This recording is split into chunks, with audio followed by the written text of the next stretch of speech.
Hello, welcome back to our YouTube channel. ഈ video എൻ്റെ ലൈഫിലെ വളരെ പ്രധാനപ്പെട്ടൊരു വീഡിയോ ആണ്. ഞാൻ കുറേ വട്ടം ഫ്ലൈറ്റിൽ ഫ്ലൈ ചെയ്തിട്ടുണ്ടെങ്കിലും ആദ്യമായിട്ടാണ് ആരും കൂടെ ഇല്ലാണ്ട്, അതായത് എന്നെ അറിയാവുന്ന ആരും കൂടെ ഇല്ലാണ്ട് ഇൻഡിപെൻഡൻ്റ് ആയിട്ട് ഒരു സോളോ ഫ്ലൈ, അതായത് കംപ്ലീറ്റ്ലി സോളോ ഫ്ലൈ എന്ന് പറയാൻ പറ്റുന്ന ഒരു യാത്ര ഞാൻ ചെയ്യുന്നത്. അപ്പോൾ അതിൻ്റേതായ എക്സൈറ്റ്മെൻറ്റ് ഫുൾ ത്രൂ ഔട്ട് ഈ വീഡിയോയിൽ നിങ്ങൾക്ക് കാണാൻ പറ്റും. കുറേ എന്താ എക്സ്പ്രഷൻസൊക്കെ നിങ്ങൾക്ക് കാണാൻ പറ്റും. ബിക്കോസ് ഞാൻ ഭയങ്കര റോ ആയിട്ടാണ് ഈ വീഡിയോയിലെല്ലാം ഉള്ളത്. എൻ്റെ ലൈഫിൽ ഫസ്റ്റ് ടൈമാണ് ഞാൻ ഇങ്ങനൊരു കാര്യം അച്ചീവ് ചെയ്യുന്നത്. അപ്പോൾ അതിൻ്റേതായ സന്തോഷം നിങ്ങൾക്ക് പറഞ്ഞാൽ മനസ്സിലാവുമെന്ന് അറിയില്ല. ചിലർക്ക് പ്രഹസനമായിട്ട് തോന്നാം, ചിലർക്ക് ഓവർ ഡ്രാമയായിട്ട് തോന്നാം. പക്ഷേ എൻ്റെ സന്തോഷം എനിക്ക് മാത്രമേ മനസ്സിലാവുള്ളൂ. അപ്പോൾ ഞാൻ യാത്ര പോയ കുറച്ച് വിശേഷങ്ങളാണ് കേട്ടോ ഈ വീഡിയോയിലുള്ളത്. താല്പര്യമുണ്ടെങ്കിൽ കണ്ടു നോക്കൂ കേട്ടോ. അപ്പോൾ ഞാനൊരു ഒഫീഷ്യൽ ആവശ്യത്തിന് വേണ്ടിയിട്ടാണ് പോകുന്നത്. നമ്മൾ പോകുന്നത് ഞാൻ പോകുന്നത് ഹൈദരാബാദിലേക്കാണ്. ഡൊമസ്റ്റിക് ട്രാവലാണ്, ബട്ട് സ്റ്റിൽ എൻ്റെ ഫസ്റ്റ് സോളോ ഫ്ലൈ ആണ്. അങ്ങനെ എനിക്ക് ഓഫീസിൽ നിന്ന് ക്യാബ് ഉണ്ടായിരുന്നു. അപ്പോൾ അതിൽ ഞാൻ നമ്മുടെ എയർപോർട്ടിലെത്തി കേട്ടോ. അങ്ങനെ അത്യാവശ്യം ട്രാഫിക് ഉണ്ടായിരുന്നു. ഒരു ഈവനിങ് ടൈമാണ് കേട്ടോ ഞാൻ ഇറങ്ങിയത്. അപ്പോൾ വെബ് ചെക്ക് ഇൻ ചെയ്തതിന് ശേഷം തന്നെ ഞാൻ യാത്രയിൽ ബോർഡിംഗ് പാസ്സൊക്കെ അപ്ലോഡ് ചെയ്ത് വെച്ചിട്ടുണ്ടായിരുന്നു. അപ്പം നിങ്ങളും ഇതുപോലെ ട്രാവൽ ചെയ്യുന്നുണ്ടെങ്കിൽ, ഫ്ലൈറ്റ് ട്രാവൽ ചെയ്യുന്നുണ്ടെങ്കിൽ ഉറപ്പായിട്ടും ഡിജി യാത്ര യൂസ് ചെയ്യുക കേട്ടോ. അത് വളരെ ഹെൽപ്ഫുള്ളാണ്. എസ്പെഷ്യലി നല്ല തിക്കും തിരക്കുള്ള എയർപോർട്ടാണെങ്കിൽ ഡിജി യാത്ര വിൽ ഹെൽപ്പ് യു, നിങ്ങൾക്ക് പെട്ടെന്ന് മൂവ് ചെയ്യാനായിട്ട്. അങ്ങനെ ഞാൻ എയർപോർട്ടെത്തി. പിന്നെ അവിടുത്തെ വാഷ്റൂമിൽ പോയി കുറച്ച് പ്രഹസനമൊക്കെ, എവിടെ മിറർ കണ്ടാലും സെൽഫി വീഡിയോ എടുക്കുന്നത് എൻ്റെ ഒരു മസ്റ്റായിട്ടുള്ളൊരു കാര്യമാണ് കേട്ടോ. പിന്നെ ഞാൻ എയർപോർട്ടിൽ വെച്ച് എൻ്റെ ഒരു ജൂനിയർ സ്റ്റുഡൻറ്റിനെ കണ്ടിട്ടുണ്ടായിരുന്നു. എൻ്റെ പി ജിക്ക് എൻ്റെ ജൂനിയറായിട്ട് പഠിച്ചൊരു കുട്ടീനെ കണ്ടു. പിന്നെ അവനായിട്ടായിരുന്നു കുറേ നേരം സംസാരിച്ചിരുന്നത്. അത് കഴിഞ്ഞിട്ട് നമ്മൾ ബോർഡിംഗ് ഒക്കെ സ്റ്റാർട്ട് ചെയ്തു. എല്ലാവരെയും ഉള്ളിലേക്ക് കയറ്റി തുടങ്ങി കേട്ടോ. അപ്പം ഞാൻ അങ്ങോട്ട് പോയത് എയർ ഇന്ത്യ എക്സ്പ്രസ്സിലായിരുന്നു. അപ്പോൾ ഒരിക്കലും 20 മിനിറ്റ്സ് എന്തോളം ഡിലേ ഉണ്ടായിരുന്നു. അതൊരു ഇൻകമ്മിങ് ഫ്ലൈറ്റ് ആയിരുന്നു. അപ്പോൾ അതേ ഫ്ലൈറ്റിൽ കയറി സെറ്റിലായി. ഞാൻ വിൻഡോ സീറ്റാണ് പ്രിഫർ ചെയ്തത്. Always I prefer window seats because even നമുക്ക് പുറത്ത് കാറ്റൊന്നും കിട്ടില്ല എന്നുണ്ടെങ്കിലും ആ ഒരു വൈബ് ഇസ് ഡിഫറെൻറ്റ്. എന്നെപ്പോലെയാണോ എല്ലാവർക്കും എന്ന് എനിക്കറിയില്ല. എനിക്ക് മിഡിൽ സീറ്റ് ഒട്ടും ഇഷ്ടമില്ല. ഞെരുങ്ങിയിരിക്കുന്ന പോലത്തെ ഒരു ഫീലാണ്. പിന്നെ അയൽ സീറ്റ് എനിക്ക് താല്പര്യമില്ല. പിന്നെ നിവൃത്തിയില്ലെങ്കിൽ ഇരിക്കുന്നേ ഉള്ളൂ. പക്ഷേ ഐ പ്രിഫർ വിൻഡോ സീറ്റ്സ്. പുതിയ ഫ്ലൈറ്റ് എടുത്തിട്ടുണ്ടായിരുന്നു. പിന്നെ അത് ഈ ഒരു ഏകദേശം ഒരു 6:30, 6:45 ഒക്കെ ആയപ്പോഴാണ് ഫ്ലൈറ്റ് എടുത്തത് കേട്ടോ. ഐ ഗെസ് സോ, ഓർമ്മയില്ല. പക്ഷേ ആ ഒരു ടൈം റേഞ്ചിൽ അപ്പോഴത്തെ അവിടുത്തെ ഗോൾഡൻ ആർ ഒരു നല്ല രസമുണ്ടായിരുന്നു സ്കൈയിൽ കാണാനായിട്ട്. അങ്ങനെ കുറച്ച് കഴിഞ്ഞപ്പോൾ എൻ്റെ ഫുഡ് വന്നിട്ടുണ്ടായിരുന്നു. ഇതുണ്ടായിരുന്നു വെജിറ്റബിൾ ഫ്രൈഡ് റൈസ്, ദെൻ ഒരു കേക്ക് ഉണ്ടായിരുന്നു, ഒരു ജ്യൂസ് ഉണ്ടായിരുന്നു, മിനറൽ വാട്ടർ ഉണ്ടായിരുന്നു. നല്ല ടേസ്റ്റ് ആയിരുന്നു കേട്ടോ. തന്തൂരി കറിയോ എന്തൊരു കറിയായിരുന്നു. ദാറ്റ് വാസ് യം. എനിക്ക് ഭയങ്കര ഇഷ്ടപ്പെട്ടു. കേക്ക് വാസ് ഓൾസോ യം. ഭയങ്കര ഹെൽത്തി ആയിട്ടുള്ള ബനാന കേക്ക് ആയിരുന്നു അത്, ചോക്കോ ബനാന കേക്ക്. അത് കഴിഞ്ഞതേ ഫ്ലൈറ്റ് നമ്മൾ ലാൻഡ് ചെയ്തു കേട്ടോ. നമ്മുടെ ഹൈദരാബാദ് എയർപോർട്ടിൽ നമ്മുടെ ഫ്ലൈറ്റ് ലാൻഡ് ചെയ്തു. ഇനി ഇവിടെ നിന്ന് പുറത്തിറങ്ങണം. എനിക്ക് ക്യാബ് ഓൾറെഡി എയർപോർട്ടിൻ്റെ പുറത്ത് തന്നെ വെയിറ്റിംഗ് ഉണ്ടായിരുന്നു. അപ്പം എനിക്ക് ആകെ ഈ എയർപോർട്ടിലുള്ളൊരു ട്രാവൽ എയർപോർട്ടിൽ അങ്ങോട്ടും ഇങ്ങോട്ടും നടക്കുന്ന ഒരു ജോലി മാത്രമേ ഉണ്ടായിരുന്നുള്ളൂ കുറച്ച് നേരത്തേക്ക്. പിന്നെ ഹൈദരാബാദ് എയർപോർട്ട് കുറച്ച് വലുതാണ്, കുറേ നടക്കാനുണ്ട്. അപ്പം അങ്ങനെ കുറേ നടന്നു. പിന്നെ എനിക്ക് ഭയങ്കര എക്സൈറ്റഡ് ആണ്. ഈ എയർപോർട്ടിൽ ഞാൻ മുന്നേ വന്നിട്ടുണ്ടെങ്കിലും ഞാൻ ഒറ്റയ്ക്ക് വരുന്നത് ആദ്യമായിട്ടാണല്ലോ. അപ്പോൾ അതിൻ്റേതായ ഒരു എക്സൈറ്റ്മെൻറ്റ് ത്രൂ ഔട്ട് എനിക്കുണ്ടായിരുന്നു. അപ്പം ഞാൻ വീഡിയോ എടുക്കുമ്പോഴൊക്കെ എല്ലാവരും നോക്കണ്ടായിരുന്നു, ഈ കുട്ടി എന്താ ഭയങ്കര എക്സൈറ്റഡ് ആണല്ലോ ആ ഒരു രീതിയിലൊക്കെ. പക്ഷേ ഞാൻ മൈൻഡൊന്നും ആക്കിയില്ല. പിന്നെ ഇത് നമ്മുടെ എയർപോർട്ടിൽ നിന്ന് ഏകദേശം 1 hour ഉണ്ട് കേട്ടോ നമ്മുടെ ഹൈടെക് സിറ്റിയിലേക്ക്. ഹൈടെക് സിറ്റിയിലാണ് എൻ്റെ ഓഫീസും ഞാൻ സ്റ്റേ ചെയ്യുന്ന ഹോട്ടലും ഉള്ളത്. ഞാനിപ്പോൾ പോയിക്കൊണ്ടിരിക്കുന്നത് ഹോട്ടലിലേക്കാണ്. ഹൈടെക് സിറ്റി മാതാപൂറുള്ള ഹോളിഡേ ഇൻ എക്സ്പ്രസ്സിലാണ് ഞാൻ സ്റ്റേ ചെയ്തത് കേട്ടോ. ഹൈദരാബാദ് ഒരു ഹൈടെക് സിറ്റി തന്നെയാണ് കേട്ടോ. ഇവിടെ വൺസ് നമ്മൾ സിറ്റിയിലേക്ക് എൻ്റർ ചെയ്ത് കഴിഞ്ഞാൽ ഫുൾ ഓഫ് ബിൽഡിങ്സ് ആണ്. ദാറ്റ് ടു MNCസിൻ്റെ ബിൽഡിങ്സ്. ക്വാൾക്കം ഉണ്ട്, ഡെൽ ഉണ്ട്, AMD ഉണ്ട്, ഡിലോയിറ്റ് ഉണ്ട്. അതും ഡിലോയിറ്റിനൊക്കെ എത്ര ബിൽഡിങ്സാണെന്നറിയോ? അതും നല്ല വലിയ ബിൽഡിങ്സൊക്കെ. അപ്പം ഭയങ്കരമായിട്ടുള്ളൊരു ടെക് സിറ്റി എന്ന് വേണമെങ്കിൽ നമുക്ക് പറയാം. നല്ല രസമുണ്ടായിരുന്നു രാത്രി ഇതെല്ലാം കാണാനായിട്ട്. പിന്നെ രാത്രി ആയതുകൊണ്ട് ഇച്ചിരി ഭയം ഉണ്ടായിരുന്നു. ബിക്കോസ് ഞാൻ ഒറ്റയ്ക്കാണല്ലോ. അപ്പോൾ ഞാൻ എല്ലാവർക്കും ഇതിൻ്റെ ലൈവ് ലൊക്കേഷനൊക്കെ അയച്ചു കൊടുത്തിട്ടാണ് ഞാൻ ട്രാവൽ ചെയ്തുകൊണ്ടിരുന്നത്.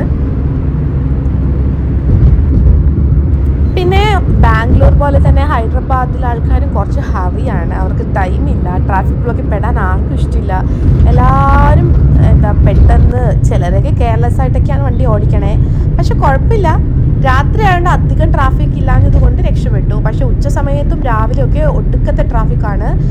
നമ്മൾ കുറേ നേരം ട്രാഫിക്കിൽ കിടക്കേണ്ടി വരും. പിന്നെ അവിടെ റോഡിലൊക്കെ പോകുന്ന വഴിക്ക് തട്ടുമുട്ടുമായിട്ട് കുറേ വണ്ടികൾ നിർത്തിയിട്ടേക്കുന്നത് നമുക്ക് കാണാം കേട്ടോ. ഇതൊക്കെ ഹൈദരാബാദിൽ സ്ഥിരം കാഴ്ചയാണെന്നാണ് എൻ്റെ അടുത്ത് ഇവിടെയുള്ളൊരു ആൾ പറഞ്ഞത്.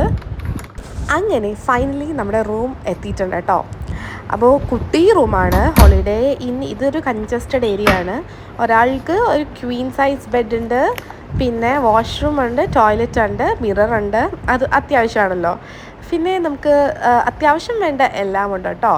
അതായത് ഒരാൾക്ക് വേണ്ടിയിട്ടുള്ള ഭയങ്കര ലക്ഷറി അല്ല, ബട്ട് സ്റ്റിൽ നോർമൽ ഒരാൾക്ക് വേണ്ടിയിട്ടുള്ള എല്ലാം ഉണ്ട്. ഇതാണ് ഇവരുടെ ബേത്ത് ഏരിയ. നല്ല കൊച്ചിതാണ് കേട്ടോ. കഷ്ടിച്ച ഒരാൾക്ക് നിൽക്കാൻ പറ്റും. അങ്ങനെ ഹായ് ഗൈസ്, ഇങ്ങനെ അടിപൊളിയാണ്, എനിക്ക് ഇഷ്ടപ്പെട്ട്. അപ്പോൾ ഞാൻ വന്നപ്പോൾ തന്നെ ഭയങ്കര വിശപ്പായിരുന്നു. ഫ്ലൈറ്റിൽ നിന്ന് ഒരു ഇച്ചിരി പോലത്തെ ഫ്രൈഡ് റൈസ് കഴിച്ചെങ്കിൽ എനിക്ക് വിശക്ക് ഉണ്ട് നന്നായിട്ട്. ഇപ്പം 10:30 എന്തോ ആയി. നമ്മുടെ ഇതാണ് 7 മണിക്കാണ് നേരത്തെ ഫ്രൈഡ് റൈസ് കഴിച്ചത് കേട്ടോ. അപ്പോൾ ഇതാണ് നമ്മുടെ ഫുഡ്. ഞാൻ പറഞ്ഞേക്കുന്നത് ചിക്കൻ ടിക്ക സാൻഡ്വിച്ചാണ്. ഇത്രയും ഞാൻ കഴിക്കുമെന്ന് എനിക്കറിയത്തില്ല. പിന്നെ ഒരു മസാല ചായയും പറഞ്ഞിട്ടുണ്ട്. തല വേണിക്കുന്നത്, അപ്പം മസാല ചായ കുടിക്കാൻ മാത്രം. നമുക്ക് ഇനി ഫുഡ് കഴിക്കാം കേട്ടോ. ഫുഡ് കഴിക്കാം. ഭയങ്കര വിശക്കുണ്ട്.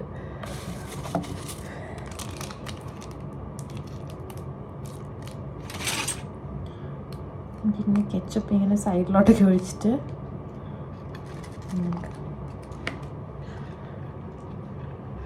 Okay, let's eat. എനിക്ക് ഒട്ടുക്കത്തെ വിശപ്പായിരുന്നു കേട്ടോ.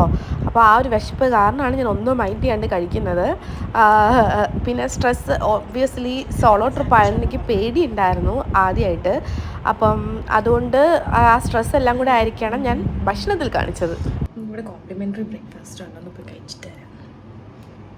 ഞാൻ റെഡി ആയിട്ടില്ല, ജസ്റ്റ് ഡ്രസ്സ് ഇട്ടിട്ട് പോകും.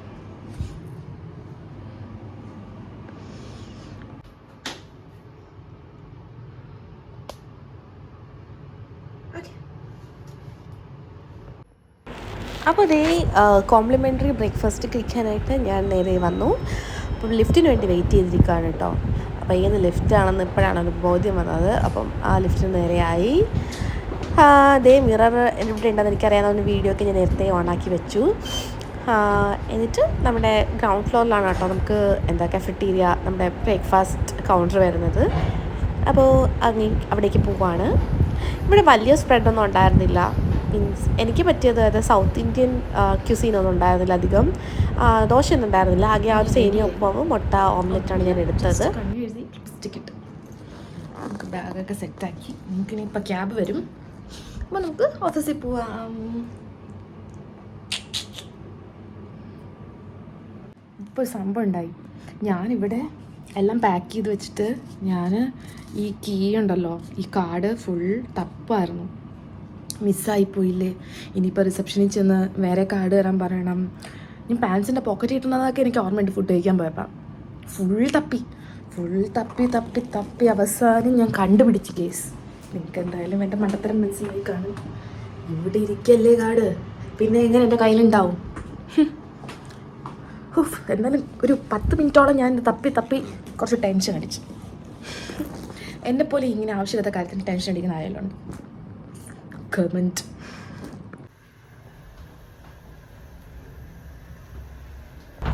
അങ്ങനെ എൻ്റെ ഹോട്ടലിലെ പ്രഹസനമൊക്കെ കഴിഞ്ഞിട്ട് ഞാൻ എൻ്റെ ക്യാബിൽ കയറി ഓഫീസിലേക്ക് പോയിക്കൊണ്ടിരിക്കുകയാണ്. ഇവിടുന്ന് ഏകദേശം ഒരു 30 മിനിറ്റ്സോളം, അല്ലെങ്കിൽ ഒരു 15-20-30 മിനിറ്റ്സോളം ഉണ്ട് നമുക്ക് office. Depends on the traffic. അപ്പം ഞാൻ പോയിക്കൊണ്ടിരിക്കുകയാണ്. അപ്പോൾ ഇവിടെ വീണ്ടും എൻ്റെ പ്രഹസനം വീണ്ടും ഞാൻ സ്റ്റാർട്ട് ചെയ്ത് വീഡിയോസൊക്കെ എടുത്ത് തുടങ്ങി. പിന്നെ നല്ല അത്യാവശ്യം ട്രാഫിക് ഉണ്ട്. ഞാൻ പറഞ്ഞില്ലേ, മോർണിംഗ് ടൈമൊക്കെ ഇവിടെ അത്യാവശ്യം ട്രാഫിക് ഉണ്ട്. അങ്ങനെ ഞാൻ അന്നത്തെ ഓഫീസിലെ കാര്യങ്ങളൊക്കെ കഴിഞ്ഞു. ഞാൻ തിരിച്ച് ഹോട്ടലിലേക്ക് എത്തി. ആക്ച്വലി ഞാൻ ഓഫീസിൽ വീഡിയോസൊന്നും എടുക്കാഞ്ഞത്, നമുക്കങ്ങനെ പോളിസി ഉണ്ട്, നമ്മുടെ വർക്ക് പ്ലേസിലെ വീഡിയോസ് നമ്മളങ്ങനെ എടുക്കാൻ പാടില്ല. സോ ഞാനങ്ങനെ അതെല്ലാ വർക്ക് പ്ലേസിലും ഉള്ളതാണ്. അപ്പോൾ ഞാനങ്ങനെ അതുകൊണ്ട് എടുത്തിട്ടുണ്ടായിരുന്നില്ല. അതായത് വർക്ക് പ്ലേസിലെ ചില ഏരിയാസാണ് കവർ ചെയ്യാൻ പാടില്ലാത്തത്. പക്ഷേ ഞാനൊരു ഇൻഫർമേഷൻ സെക്യൂരിറ്റി ഫീൽഡിൽ വർക്ക് ചെയ്യുന്ന ആളായതുകൊണ്ട് ഞാനങ്ങനെ ആവശ്യമില്ലാത്ത ഫോട്ടോസൊന്നും എടുക്കാറില്ല. അപ്പോൾ ഇന്ന് വൈകിട്ട് എൻ്റെ കൊളീഗ്സായിട്ടൊന്ന് പുറത്ത് പോകാമെന്ന് പറഞ്ഞിട്ടുണ്ട്. അപ്പോൾ ഞാൻ റെഡിയായി. അപ്പോൾ ആ റെഡിയായതിൻ്റെ പ്രഹസനമാണ് നിങ്ങൾ കാണുന്നത്. ഈ ഒരു കഫേ ആക്ച്വലി ഞാൻ ലാസ്റ്റ് ഇയർ ഹൈദരാബാദ് വന്നപ്പോൾ പോകണം എന്ന് ഓർത്തതാണ്. കഫേയുടെ പേര് സുഷി എന്നാണ് കേട്ടോ. സുഷിയുണ്ട്, ബുഗെയിൻവില്ല ഉണ്ട്, രണ്ടും ഒരേ കഫേയാണെന്നാണ് തോന്നണേ, എനിക്കറിയത്തില്ല. രണ്ട് കഫേയാണ് കേട്ടോ, സോറി. അപ്പോൾ ഞാൻ അവിടെ നിങ്ങൾ മെയിൻ കോഴ്സൊക്കെ ഓർഡർ ചെയ്ത് സ്റ്റാർട്ടർ മെയിൻ കോഴ്സൊക്കെ ഓർഡർ ചെയ്തിട്ട് അവിടെ ചോക്ലേറ്റ്സ് നോക്കിയിട്ട് ഞങ്ങൾ പോയതാ. ചോക്ലേറ്റ്സ് കുറച്ച് മേടിച്ചു, ഒരു 3 മേടിച്ചു. എന്നിട്ട് ഞങ്ങൾ ഷെയർ ചെയ്ത് ടേസ്റ്റ് ചെയ്ത് നോക്കി, നല്ലതായിരുന്നു കേട്ടോ. പിന്നെ ഞാൻ ഒരു കോട്ടൺ ബ്ലൂ എന്ന് പറഞ്ഞിട്ട് സാധനമാണ് ഓർഡർ ചെയ്തത്. പക്ഷേ ഞാൻ കേരളത്തിൽ നിന്ന് കഴിച്ച ടേസ്റ്റ് എൻറ്റയർലി ഡിഫറെൻ്റ് ആയിരുന്നു ഈ കോട്ടൺ ബ്ലൂവിന്. അറിയില്ല ഏതാണ് ഒതൻറ്റിക് കോട്ടൺ ബ്ലൂ എന്നുള്ളത്. പക്ഷേ ബാക്കിയുള്ള ഫുഡൊക്കെ അത്യാവശ്യം നല്ലതായിരുന്നു. അങ്ങനെ അവിടുന്ന് ടൈം സ്പെൻഡ് ചെയ്തതിന് ശേഷം ഞാൻ ഹോട്ടലിലേക്ക് വന്നു. അതൊന്നും എടുത്തില്ല കേട്ടോ. ഇത് നെക്സ്റ്റ് ഡേ ആണ്. നെക്സ്റ്റ് ഡേ ഞാൻ റെഡിയായി സ്ഥിരം കോംപ്ലിമെൻ്ററി ബ്രേക്ക്ഫാസ്റ്റ് കഴിക്കാൻ പോയി. ഇന്ന് പോഹയും സാൻഡ്വിച്ചും കഫേ ലാറ്റയുമാണ് എടുത്തത്. അത് കഴിഞ്ഞ് ഞങ്ങൾ ഓഫീസിൽ വന്നു. ബേസ്മെൻറ്റ് പാർക്കിംഗ് ഏരിയ ആണ് കേട്ടോ ഇത്. അങ്ങനെ അവിടുത്തെ എൻ്റെ പ്രഹസനം വീഡിയോ എടുപ്പൊക്കെ കഴിഞ്ഞിട്ട്, എന്ന് വെച്ചാൽ ഞാൻ ഒരു ഏരിയ അങ്ങനെ കവർ ചെയ്തിട്ടില്ല കേട്ടോ. ഞാൻ എപ്പോഴും മേക്ക് ഷുവർ ചെയ്യും അങ്ങനെ. അത് കഴിഞ്ഞ് ഞാൻ ലിഫ്റ്റ് കയറി ഓഫീസിലൊക്കെ പോയി. അത് കഴിഞ്ഞിട്ട് ഞങ്ങൾ ഉച്ചയ്ക്ക് ലഞ്ചിന് വേണ്ടിയിട്ട് ഇറങ്ങി. ഉച്ചയെന്ന് പറയുമ്പോൾ ഏകദേശം 2:30 എന്തോ ആയിട്ടോ ലഞ്ചിന് ഇറങ്ങിയപ്പോൾ. കുറച്ച് തിരക്കിലായിരുന്നു, അന്നത്തെ ദിവസം നിറയെ പണിയുണ്ടായിരുന്നു. അങ്ങനെ ഞങ്ങൾ വന്നത് ഷാഗോസിലാണ്. ഇത് ഹൈദരാബാദിലെ ഒരു ഫേമസ് ബിരിയാണി പ്ലേസ് ആണ് കേട്ടോ. അപ്പോൾ ഇവിടുത്തെ മട്ടൻ ബിരിയാണി കിട്ടുവാണെന്നാണ് എൻ്റെ കൊളീഗ് പറഞ്ഞത്. He's based out of Hyderabad.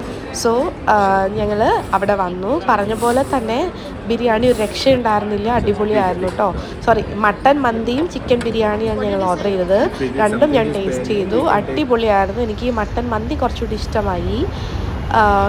നമ്മുടെ കേരളത്തിലുള്ള ഹൈദരാബാദി ബിരിയാണിയേ അല്ല കേട്ടോ ഇവിടുത്തെ authentic biryani. It is far better and നല്ലതാണ്. കുറച്ച് സ്പൈസിയാണ്. നമ്മുടെ കേരളത്തിലെ ആൾക്കാർക്ക് ആ ഒരു ടേസ്റ്റ് അഡ്ജസ്റ്റ് ആവാൻ കുറച്ച് ടൈം എടുക്കും, ബട്ട് ഇറ്റ്സ് ടേസ്റ്റിയാണ് കേട്ടോ. അങ്ങനെ ബിരിയാണിയൊക്കെ കഴിച്ചു. പിന്നെ ഓഫീസിൽ പോയി. പിന്നെ അത്യാവശ്യം പണിയൊക്കെ പെട്ടെന്ന് ചെയ്ത് തീർത്തിട്ട് ഞാൻ നേരെ ഹോട്ടലിലേക്ക് പോയി. അവിടുന്ന് നേരെ ഞാൻ എയർപോർട്ടിലേക്ക് വന്നു കേട്ടോ. എൻ്റെ ഫ്ലൈറ്റ് 8 മണിക്കാണ്. അപ്പോൾ എനിക്ക് നേരത്തെ ഇറങ്ങണമായിരുന്നു. ട്രാഫിക്കൊക്കെ കൺസിഡർ ചെയ്തിട്ട് വേണമായിരുന്നു എനിക്ക് ഹോട്ടലിൽ നിന്ന് ഇറങ്ങാൻ വേണ്ടിയിട്ട്. അങ്ങനെ ഞാൻ നമ്മുടെ എയർപോർട്ടിലെത്തിയിട്ട് നേരെ ഞാൻ ലോഞ്ചിലേക്കാണ് കയറിയത്. കാരണം ലോഞ്ച് എക്സസ് കാർഡ് ഉണ്ടായിരുന്നു. അപ്പോൾ അത് ട്രൈ ചെയ്യാൻ വേണ്ടിയിട്ട് ലോഞ്ചിലേക്ക് കയറി. എൻ്റെ ഫസ്റ്റ് എവർ ലോഞ്ച് എക്സ്പീരിയൻസ് ആണ്. ആ ഒരു ടൈമിൽ എനിക്ക് ഒട്ടും വിശപ്പുണ്ടായിരുന്നില്ല. പിന്നെ ലോഞ്ച് ട്രൈ ചെയ്യണമെന്ന് ഓർത്തിട്ടാണ് ഞാൻ ഈ ഒരു ഒനിയൻ ഊത്തപ്പം പറഞ്ഞത്. നല്ല ടേസ്റ്റ് ഉണ്ടായിരുന്നു. ചിക്കൻ കറി കൂട്ടിയാട്ടോ കഴിച്ചത്. ഒട്ടുമിക്ക എല്ലാവർക്കും ലോഞ്ച് എക്സസ് ഉണ്ട്. അപ്പോൾ അതിൻ്റേതായ തിരക്കും അതിൻ്റെ ഉള്ളിലുണ്ട്. എയർപോർട്ടിൽ ലോഞ്ചിനുള്ളിൽ ഭയങ്കര തിരക്കാണ് കമ്പയർഡ് ടു ലോഞ്ചിൻ്റെ പുറത്ത്. പിന്നെ ഭക്ഷണമൊക്കെ കഴിച്ചു ഞാൻ പെട്ടെന്ന് അവിടെ നിന്ന് ഇറങ്ങി. പിന്നെ എൻ്റെ ഫ്ലൈറ്റിൻ്റെ ടൈമായിരുന്നു. ഫ്ലൈറ്റിൽ കയറി. ഫ്ലൈറ്റ് കുറച്ച് ഡിലേ ഉണ്ടായിരുന്നു.